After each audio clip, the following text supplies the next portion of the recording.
Hello students, so our next topic is the last topic of the unit 3, that is the cyclotron. देखो cyclotron है जी एक ਇਹੋ ਜਿਹੀ device है जो पॉजिटिवली चार्जड प्रोटॉन्स ਨੂੰ ਜਾਂ ਜੋ ਵੀ ਪੋਜ਼ਿਟਿਵਲੀ ਚਾਰਜਡ ਪਾਰਟੀਕਲ ਨੇ ਪ੍ਰੋਟੋਨ ਵੀ ਹੋ ਸਕਦੇ ਆ ਅਲਫਾ ਪਾਰਟੀਕਲਸ ਵੀ ਹੋ ਸਕਦੇ ਆ ਉਹਨਾਂ ਨੂੰ ਐਕਸਲਰੇਟ ਕਰਨ ਦੇ ਲਈ ਯੂਜ਼ ਕੀਤਾ ਜਾਂਦਾ ਹੈ ਠੀਕ ਹੈ ਨਿਊਕਲੀਅਰ ਰਿਐਕਸ਼ਨ ਦੇ ਵਿੱਚ ਪ੍ਰੋਟੋਨਸ ਯੂਜ਼ ਕੀਤੇ ਜਾਂਦੇ ਆ ਨਿਊਕਲੀਅਸ ਉੱਪਰ ਬੰਬਾਰਡ ਕੀਤੇ ਜਾਂਦੇ ਆ ਤਾਂ ਉਹਨਾਂ ਦੀ એનર્ਜੀ ਨੂੰ ਇਨਕਰੀਜ਼ ਕਰਨ ਦੇ ਲਈ ਠੀਕ ਹੈ ਇਹ ਚੀਜ਼ ਹੁੰਦੀ ਹੈ किस प्रिंसीपल के उत्ते वर्क करते हैं नैक्सट द प्रिंसीपल है किसी भी पार्टिकल नू एक्सलरेट किवें कराउंदे हैं ऑसीलेटिंग इलैक्ट्रिक फील्ड ते यूनीफॉर्म मैगनैटिक फील्ड प्रोवाइड करके ठीक है दैन वो पार्टिकल की हो जाता है एक्सलरेट हो जाता है हुण किद्दां होगा उहदी वर्किंग च पढ़ांगे आपां नाउ इस दी नैक्सट कंस्ट्रक्शन हैगी कंस्ट्रक्शन दे विच समझ लो देखो की हैगा कंस्ट्रक्शन दे विच 2 डीज नेगियां ठीक है hollow D shaped metallic chambers ਲਿੱਤੇ ਇਹਨਾਂ ਨੂੰ ਡੀਜ਼ ਕਹਿੰਦੇ ਆ D1 ਅਤੇ D2 ਠੀਕ ਹੈ ਅਤੇ ਦੋਨੋਂ ਹੀ ਅੰਦਰੋਂ ਹੌਲੋ ਨੇਗੀਆਂ ਵਿੱਚ ਇਹਨਾਂ ਦੇ ਸੈਪਰੇਟਿੰਗ ਸਮੋਲ ਗੈਪ ਹੈਗਾ ਜੋ ਸੈਪਰੇਟ ਕਰਦਾ ਇਹਨਾਂ ਨੂੰ ਅੱਗੇ ਡੀਜ਼ ਨੇ ਜਿਹੜੀਆਂ ਹਾਈ ਫਰੀਕੁਐਂਸੀ ਔਸੀਲੇਟਰ ਦੇ ਨਾਲ ਕਨੈਕਟ ਕੀਤੀਆਂ ਗਈਆਂ ਨੇ ਅਤੇ ਹਾਈ ਫਰੀਕੁਐਂਸੀ ਔਸੀਲੇਟਰ ਦਾ ਇੱਥੇ ਕੰਮ ਸਿਰਫ ਇੰਨਾ ਹੀ ਹੈ ਕਿ ਪੋਲੈਰਿਟੀਜ਼ ਨੂੰ ਚੇਂਜ ਕਰਨਾ ਪੋਲੈਰਿਟੀਜ਼ ਦਾ ਮਤਲਬ ਕੀ ਹੈ ਸਪੋਜ਼ ਅਗਰ ਫਸਟ ਡੀ ਨੈਗੇਟਿਵਲੀ ਚਾਰਜਡ ਹੈ ਦੂਸਰੀ ਪੋਜ਼ਿਟਿਵਲੀ ਚਾਰਜਡ ਹੈ ਠੀਕ ਹੈ ਤਾਂ ਇਸ ਔਸੀਲੇਟਰ ਦਾ ਕੰਮ ਕੀ ਹੈ ਇਹਦੀ ਪੋਲੈਰਿਟੀ ਨੂੰ ਚੇਂਜ ਕਰਨਾ ਇਸ ਨੂੰ ਪੋਜ਼ੀਟਿਵ 'ਚ ਇਸ ਨੂੰ ਨੈਗੇਟਿਵ ਦੇ ਵਿੱਚ ਠੀਕ ਹੈ ਉਸ ਤੋਂ ਬਾਅਦ ਇਸ ਨੂੰ ਪੂਰੀ ਨੂੰ ਮੈਟਲ ਬਾਕਸ ਦੇ ਵਿੱਚ ਇਨਕਲੋਜ਼ ਕੀਤਾ ਜਾਂਦਾ ਹੈ ਜਿਸ ਦੇ ਵਿੱਚ ਲੋ ਪ੍ਰੈਸ਼ਰ ਦੇ ਅੰਡਰ ਇਸ ਨੂੰ ਰੱਖਿਆ ਜਾਂਦਾ ਮਰਕਰੀ ਗੈਸ ਦੇ ਅੰਦਰ ਫਿਲ ਕਰਕੇ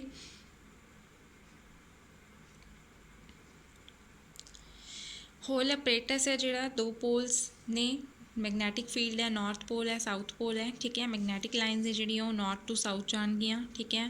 तो पॉजिटिव आयन्स ने जिहड़े गैप दे विच रखे जाते हैं डीज आयोनाइजेशन हुंदी है गैस दी ठीक है तो प्रोटोन्स नूं प्रोड्यूस करन दे लई हाइड्रोजन गैस यूज़ की जाती हैगी अल्फा पार्टिकल्स लई हीलियम गैस यूज़ की जाती है सारी इसकी कंस्ट्रक्शन सीगी नाउ इस दी वर्किंग दे विच आओ देखिए इस दी वर्किंग नूं ध्यान नाल समझ लिओ क्योंकि ये बहुत इंपॉर्टेंट हैगा वर्किंग ਦੇ ਵਿੱਚ ਦੇਖੋ ਕੀ ਹੈਗਾ ਸਪੋਜ਼ ਕਰੋ ਆਪਣੇ ਕੋਲ ਇੱਕ ਪੋਜ਼ਿਟਿਵ ਆਇਨ ਹੈਗਾ ਠੀਕ ਹੈ ਪੀ ਪੁਆਇੰਟ ਦੇ ਉੱਪਰ ਅਤੇ ਇਸ ਨੂੰ ਆਪਾਂ ਨੇ ਸੈਂਟਰ ਆਫ ਗੈਪ ਜੋ ਸੈਂਟਰ ਹੈ ਡੀ ਦੇ ਵਿੱਚ ਉੱਥੇ ਜਨਰੇਟ ਕਰਵਾਇਆ ਨਾਓ ਫਰਸਟਲੀ ਸਪੋਜ਼ ਕਰ ਲਓ ਕਿ ਜਿਹੜੀ ਫਸਟ ਡੀ ਹੈ ਆਪਣੀ D1 ਉਹ ਕੀ ਲੈ ਲਈ ਆਪਾਂ ਨੇ ਸਪੋਜ਼ ਪੋਜ਼ਿਟਿਵਲੀ ਚਾਰਜ ਲੈ ਲਈ this is D1 and this is D2 positively charge ਲੈ ਲਈ ਨੈਗੇਟਿਵਲੀ ਚਾਰਜ ਲੈ ਲਈ ठीक है तो हम देखो इस दे नाल अपने की कनैक्ट किया होया सीगा ऑसीलेटर लगाया होया ते उस ऑसीलेटर का काम की हैगा इहदी पोलैरिटी नूं चेंज करना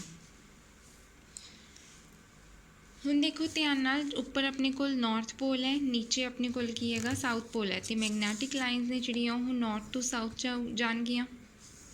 ठीक है इधर समझा रही हूँ मैं separately negative to sorry north pole to south pole जाणगियां ठीक है तो जिहड़ा इलैक्ट्रिक फील्ड है सपोज अपनी D1 है दिस इज़ D2 है पॉजिटिव लेती है नैगेटिव लेती है तो इन्हें हमेशा पॉजिटिव टू नैगेटिव जाना है इलैक्ट्रिक लाइन्स ऑफ फोर्स ने ठीक है चाहे पोलैरिटीज़ चेंज हो जान पर इलैक्ट्रिक ते मैगनैटिक फील्ड हमेशा दोनों देखो कितने रहणगे 90 डिग्री ते रहणगे ठीक है एंड सेंटर दे विच जिहड़ा पॉजिटिवली चार्जड पार्टिकल है अपना पॉजिटिवली चार्जड पार्टिकल है तो सब तो पहला देखो किधर वाल अट्रैक्ट होगा नैगेटिव वाल अट्रैक्ट होगा ठीक है इधर नैगेटिव चार्ज है D2 के उपर ये वाल अट्रैक्ट होगा तो जिमें ये अंदर एंटर किया दैन ये इनसाइड हॉलो है तो इनसाइड सिर्फ और सिर्फ मैगनैटिक फील्ड होगा इलैक्ट्रिक फील्ड अंदर की होएगा जीरो होएगा ठीक है एंड मैगनैटिक फील्ड के कारण पार्टिकल है जो सर्कुलर पाथ दे विच मूव करूगा सर्कुलर पाथ मिलूगा उन्होंने ठीक है because north to south magnetic field आ रही है तो लैफ्ट टू राइट अपने वाल की है पार्टिकल एंटर कर रहे हैं कितनी वेलोसिटी के नाल एंटर कर रहे हैगा V वेलोसिटी के नाल सपोज वो एंटर कर रहा पार्टिकल ठीक है नाउ ਆਪਾਂ ਨੇ ਇੱਕ ਆਰਟੀਕਲ ਕੀਤਾ ਸੀਗਾ ਅਗਰ ਤੁਹਾਨੂੰ ਯਾਦ ਹੋਵੇ ਸਪੋਜ਼ ਆਪਣੇ ਕੋਲ ਇੱਕ ਯੂਨੀਫਾਰਮ ਮੈਗਨੈਟਿਕ ਫੀਲਡ ਹੈ ਠੀਕ ਹੈ ਇਸ ਯੂਨੀਫਾਰਮ ਮੈਗਨੈਟਿਕ ਫੀਲਡ ਦੇ ਵਿੱਚ ਸਪੋਜ਼ ਕੋਈ ਪਾਰਟੀਕਲ ਹੈ ਔਰ ਉਹ ਪਾਰਟੀਕਲ ਵੇ ਵੈਲੋਸਿਟੀ ਦੇ ਨਾਲ ਸਪੋਜ਼ ਮੂਵ ਕਰ ਰਿਹਾ ਤੇ ਇਧਰ ਵੱਲ ਕੀ ਡਾਇਰੈਕਸ਼ਨ ਹੈਗੀ ਮੈਗਨੈਟਿਕ ਫੀਲਡ ਦੀ ਤੇ ਮੈਗਨੈਟਿਕ ਫੀਲਡ ਦੀ ਡਾਇਰੈਕਸ਼ਨ ਦੇ ਨਾਲ ਉਹ ਥੀਟਾ ਐਂਗਲ ਬਣਾ ਰਿਹਾ ਨਾ ਅਗਰ v ਵੈਲੋਸਿਟੀ ਨੂੰ ਰਿਜ਼ੋਲਵ ਕਰੀਏ ਤਾਂ ਇਧਰ ਵੱਲ ਕੀ ਸੀਗਾ v sin ਥੀਟਾ ਇਸ ਸਾਈਡ ਕੀ ਹੁੰਦਾ ਆਪਣਾ v cos theta okay as we know, दोबारा रिपीट कर रही हैं, as we know suppose we take magnetic field, ठीक है, uniform magnetic field and any particle moving in it with velocity v and that particle making an angle theta, ठीक है, then its velocity can be resolve into two components, which two components, not v sin theta and v cos theta. Now v sin theta component है जिहड़ा वो 90 degree के उपर है, तो यही v sin थीटा है जिहड़ा उसनूं फोर्स प्रोवाइड करेगा, ठीक है। तो इत्थे सिमिलरली अपने कोल जिहड़ा चार्जड पार्टिकल के उपर फोर्स है जिहड़ा वो v sin थीटा कंपोनेंट ही प्रोवाइड करेगा। मीनस पार्टिकल 90 डिग्री ते है तो सर्कुलर पाथ बनाऊगा, तो जिवें ही वो सर्कुलर पाथ दे विच मूव करूगा, ठीक है, तो जिवें देखो ने फर्स्ट टर्न है जिहड़ी फर्स्ट टर्न कंप्लीट करूगा, सपोज कर लो मैं इत्थे ड्रॉ कर रही हाँ सैपरेटली,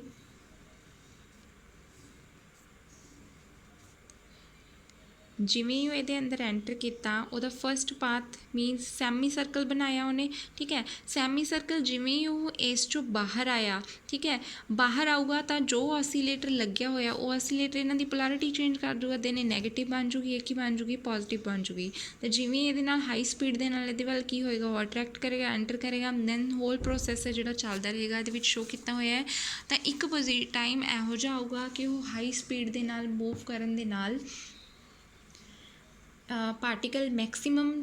दे उपर पहुँच जूगा, ठीक है, दैन विंडो के अंडर विंडो चो बाहर आके वो अपने टारगेट नूं की कर लूगा, अचीव कर लूगा, लाइक यानी न्यूक्लियस जिवें न्यूक्लियर रिएक्शन दे विच क्या चीज़ हुंदी हैगी, ठीक है, तो उस दे उत्ते बंबार्डमेंट करूगा टारगेट के उपर। ये सारा प्रोसैस है जो इसकी वर्किंग दे विच लिखिया होया, तुसीं इसनूं रीड कर लो, ठीक है। Next is the mathematical portion है थोरैटिकली जो मैं समझा रही हाँ थ्योरी दे विच। सपोज पॉजिटिवली चार्ज पार्टिकल मैंने क्या सी कि राइट एंगल के उपर magnetic field inside the D है, ठीक है, तो मैगनैटिक लॉरेंट्स फोर्स की नहीं लगूगी किहड़े कंपोनेंट के कारण क्या सी इहदे विच q we b sine theta, ठीक है। तो हुण देखो साइन थीटा थीटा अपना इत्थे कितना है 90 डिग्री है, तो अपना की आ जाऊगा f is equals to q we b sine 90 की हुंदा 1, तो मैक्सीमम फोर्स कितनी आ गई क्यू वी बी, तो यही फोर्स है जी उसनूं सेंट्रीपिटल फोर्स प्रोवाइड करूगी। क्यों सेंट्रीपिटल फोर्स प्रोवाइड करूगी? उसनूं सर्कुलर पाथ दे विच मूव करन दे लई ऑफ रेडियस आर, ठीक है। नाउ तो इस फोर्स नूं मैं किहदे कोल लिख सकदी हाँ सेंट्रीपिटल फोर्स दे, इत्थों रेडियस की वैल्यू कढ लो कितनी आ गई अपनी M V square upon Q we B, okay. Now हुण देखो पार्टिकल है जिहड़ा सैमी सर्कल नूं कंप्लीट करन दे लई सपोज उसने टी टाइम लिता, ठीक है, तो टाइम की वैल्यू किद्दां कढोगे? Speed is equals to distance upon time वाला फार्मूला लगा के, तो टाइम किहदे कोल आ जाऊगा कि जिन्ना सैमी सर्कल पाथ दे विच उन्हें लेंथ लिती, तो लेंथ कितनी हो जूगी पूरी 2πr हुंदी है, तो हाफ कितनी होगी सिर्फ πr, ठीक है, अपॉन सपोज वेलोसिटी कितनी लिती सी आपां ने v, तो अपनी इत्थों वैल्यू पुट कर दो r दी pi upon v into M V square upon Q we B, ठीक है, v दे नाल v cancel, so we get only pi M upon Q B, ठीक है। अपने टाइम की वैल्यू आ गई, वो टाइम जो पार्टिकल ने लिता एक सैमी सर्कल नूं कंप्लीट करन दे लई inside the disc, okay. Now next आपां फाइंड करांगे total time period. So total time period find out करन दे लई की करोगे? टोटल टाइम पीरीयड की होगा पूरे इलैक्ट्रिक फील्ड का, दैन पोलैरिटीज़ ने जिहड़ियां डीज दियां वो चेंज हुई सी, किन्ने टाइम बाद चेंज हुई सी? हाफ टाइम बाद। सपोज हाफ टाइम कितना ले लिया आपां ने T/2, ना अपना स्मॉल टी है जो कि होगा T/2, तो वही जो अपनी लास्ट से इक्वेशन बनी सी pi M upon Q B,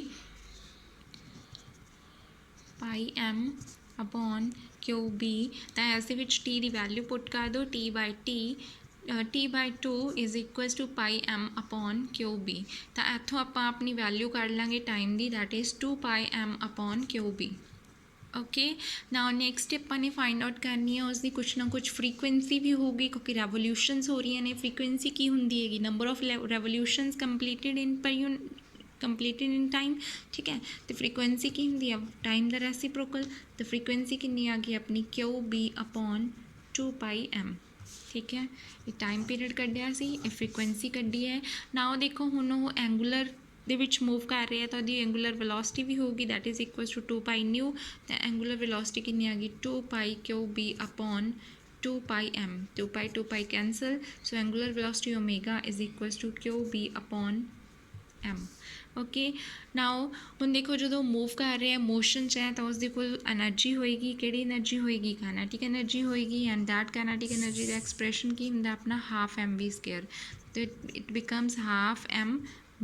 v ਦੀ ਵੈਲਿਊ ਕਿੰਨੀ ਸੀ ਆਪਣੀ r ਕਿਊ b ਅਪੋਨ m, ਔਰ ਇਹ ਵੈਲਿਊ ਹੈ ਜਿਹੜੀ ਕਿੱਥੋਂ ਨਿਕਲੀ ਹੈ ਕਿਉਂਕਿ ਆਪਣੀ r ਦੀ ਵੈਲਿਊ ਕਿੰਨੀ ਆਈ ਸੀ mv ਅਪੋਨ ਕਿਊ b, ਇੱਥੋਂ v ਦੀ ਵੈਲਿਊ ਕੱਢ ਲਓ r ਕਿਊ b ਅਪੋਨ m, ਠੀਕ ਹੈ। ਇਹਦੇ ਵਿੱਚ ਪੁੱਟ ਕੀਤੀ it becomes Q square B square R square upon 2m, ਕਿਉਂਕਿ ਇੱਕ m ਕੀ ਹੋ ਗਿਆ ਕੈਂਸਲ। ਤਾਂ ਮੈਕਸੀਮਮ ਐਨਰਜੀ ਗੇਨ ਕੀਤੀ ਜੋ ਪੋਜ਼ਿਟਿਵਲੀ ਚਾਰਜਡ ਪਾਰਟੀਕਲ ਨੇ ਕਦੋਂ ਮੈਕਸੀਮਮ ਐਨਰਜੀ ਗੇਨ ਕਰੂਗਾ ਜਦੋਂ ਰੇਡੀਅਸ ਕੀ ਹੋ ਜਾਊਗਾ ਜ਼ਿਆਦਾ ਹੋ ਜਾਊਗਾ ਲਾਸਟ ਟਰਨ ਦੇ ਉੱਪਰ। ਤਾਂ ਮੀਨਸ ਪੋਜ਼ਿਟਿਵਲੀ ਚਾਰਜ ਪਾਰਟੀਕਲ ਨੇ ਜਿਹੜੇ ਮੈਕਸੀਮਮ ਐਨਰਜੀ ਐਕਵਾਇਰ ਕਰਦੇ ਨੇ ਕਦੋਂ, ਜਦੋਂ ਆਰ ਕੀ ਹੁੰਦਾ ਗਾ ਮੈਕਸੀਮਮ। ਲਾਸਟ ਇਸ ਦੀਆਂ ਲਿਮਿਟੇਸ਼ਨਸ ਨੇ ਕੁਛ ਸਾਈਕਲੋਟਰੋਨ ਦੀਆਂ। ਫਸਟ ਲਿਮਿਟੇਸ਼ਨ ਤਾਂ ਦੇਖੋ ਇਹਦੀ ਇਹੀ ਹੈ ਕਿ ਇਹ ਸਿਰਫ ਅਤੇ ਸਿਰਫ ਪੋਜ਼ਿਟਿਵਲੀ ਚਾਰਜ ਪਾਰਟੀਕਲ ਨੂੰ ਐਕਸਲਰੇਟ ਕਰਵਾਉਣ ਦੇ ਲਈ ਯੂਜ਼ ਕੀਤਾ ਜਾਂਦਾ ਹੈ। ਨੈਗੇਟਿਵ ਅਨਚਾਰਜਡ ਪਾਰਟੀਕਲ ਨੂੰ ਨਿਊਟਰੋਨਸ ਹੋ ਗਏ ਜਿਵੇਂ ਉਹਨਾਂ ਨੂੰ ਨਹੀਂ ਕਰਦਾ, ਠੀਕ ਹੈ। ਇਲੈਕਟ੍ਰੋਨਸ ਨੂੰ ਨਹੀਂ ਕਰਦਾ ਕਿਉਂਕਿ ਇਲੈਕਟ੍ਰੋਨਸ ਦਾ ਮਾਸ ਹੈ ਜਿਹੜਾ ਉਹ ਜ਼ਿਆਦਾ ਹੁੰਦਾ ਹੈਗਾ, ਵੈਰੀ ਮਾਸ, ਠੀਕ ਹੈ। ਅਤੇ ਇਲੈਕਟ੍ਰੋਨਸ ਨੇ ਜਿਹੜੇ ਹਾਈ ਸਪੀਡ ਦੇ ਨਾਲ ਮੂਵ ਕਰਦੇ ਨੇ, ਜਦੋਂ ਸਮੋਲ ਐਨਰਜੀ ਗੇਨ ਕਰਦੇ ਆ ਸਾਈਕਲੋਟਰੋਨ ਦੇ ਵਿੱਚ ਰਿਵਰਸ ਪ੍ਰੋਸੈਸ ਹੋ ਜਾਊਗਾ, ਠੀਕ ਹੈ। ਅਤੇ ਪੋਜ਼ੀਟਿਵਲੀ ਚਾਰਜ ਪਾਰਟੀਕਲ ਨੇ ਜਿਹੜੇ ਜਦੋਂ ਐਕਸਲਰੇਟ ਕਰਦੇ ਹੈ ਤਾਂ ਉਹ ਗ੍ਰੇਟਰ ਅਤੇ ਗ੍ਰੇਟਰ ਸਪੀਡ ਦੇ ਨਾਲ ਕਰਦੇ ਹੈ, ਤਾਂ ਸਪੀਡ ਜਿਹੜੀ ਪਾਰਟੀਕਲ ਦੀ ਉਹ ਕੀ ਹੋ ਜਾਂਦੀ ਹੈ ਸਪੀਡ ਆਫ ਲਾਈਟ ਦੇ ਇਕੁਅਲ ਹੋ ਜਾਂਦੀ ਹੈ। ਦੈਨ ਪਾਰਟੀਕਲ ਦਾ ਮਾਸ ਜੋ ਹੈ ਇਨਕਰੀਜ਼ ਹੋ ਜਾਂਦਾ ਹੈ, ਠੀਕ ਹੈ। ਅਕੋਰਡਿੰਗ ਟੂ ਦੈਟ ਫਾਰਮੂਲਾ ਪਹਿਲਾਂ ਪੜ੍ਹ ਚੁੱਕੇ ਹਾਂ, m is equals to m0 upon √1 minus v square upon c square, ਠੀਕ ਹੈ। ਅਤੇ ਇਹ 3 ਲਿਮਿਟੇਸ਼ਨਸ ਨੇ ਇਸ ਦੀਆਂ। ਸੋ ਟੋਪਿਕ ਇੰਪੋਰਟੈਂਟ ਹੈ, ਇਸ ਨੂੰ ਧਿਆਨ ਦੇ ਨਾਲ ਕਰ ਲਿਓ।